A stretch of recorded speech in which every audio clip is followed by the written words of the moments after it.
were to ask you this, what is one of the most important conversations of your life that brought you to the point you were at today? What would it be?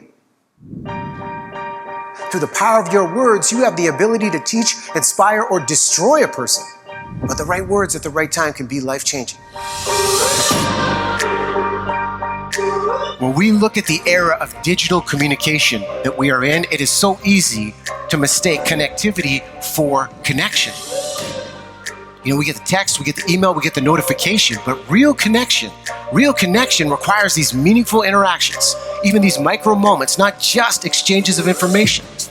Some of you might be listening to this message and thinking, yeah, connection's great. I don't have time for this. I have so many other things to do, but here is the thing. If we do not make time for connection, we will need to make time to manage misunderstandings. Because if we look at this amazing era that we're in right now, these tools of AI have supercharged our ability to brainstorm. But human connection is necessary for the breakthroughs. The through line of these key objectives is connection. Because we cannot motivate, influence, or inspire anyone unless we connect with them first. And today we're going to cover off some of the key habits of human connection that are going to help you build these relationships so you can learn, innovate, grow, and thrive together. Hey Riaz, good to meet you. Love that beard. That's strong. I grew it myself, you know.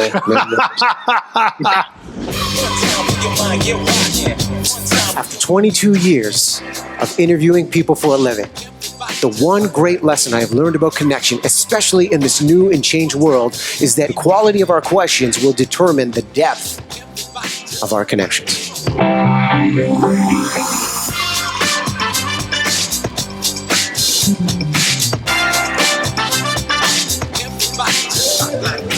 So how do we do this?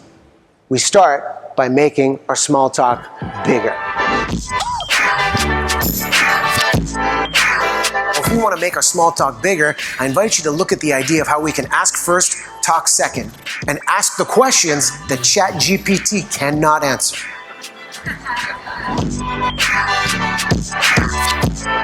And sometimes when there's that fear of judgment and fitting in, amplify the sense of belonging. Hey, what makes you boring? Guard comes down. Well, let me tell you about it. I got a whole list of things, right? They did a study where they found 1 in 4 leaders puts off a difficult conversation for up to 6 months. 1 in 10, they're waiting 2 years. You can imagine what that gap does to erode trust, create cultures of avoidance. Because sometimes when we enter those difficult conversations, we think, oh, I'm not ready for that reaction. And we're worried about what we're going to get, what we're going to receive, and we forget what it's like to feel that on the other side. So the next time we enter these conversations, how can we prioritize putting the relationship first and logic second? And leading with that sense of empathetic curiosity. And when we lead with these types of questions during sensitive times, people begin to understand, hey, this is the two of us versus the challenge. This isn't me versus you.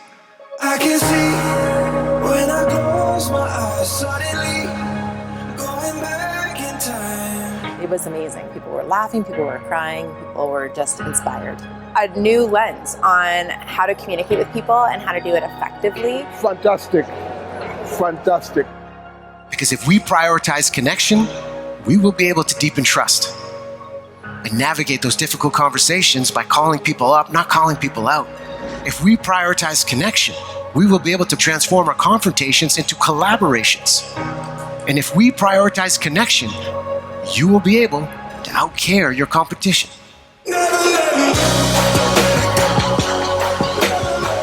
How many people in this room, this was a conversation with a friend or loved one that really shifted things for you? And how many people needed a bathroom break as soon as I introduced this question to you?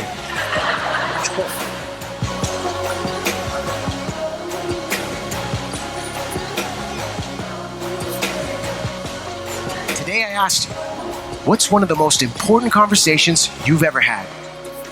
As you walk out of here, what's one of the most important conversations you've never had? Who needs to hear from you today?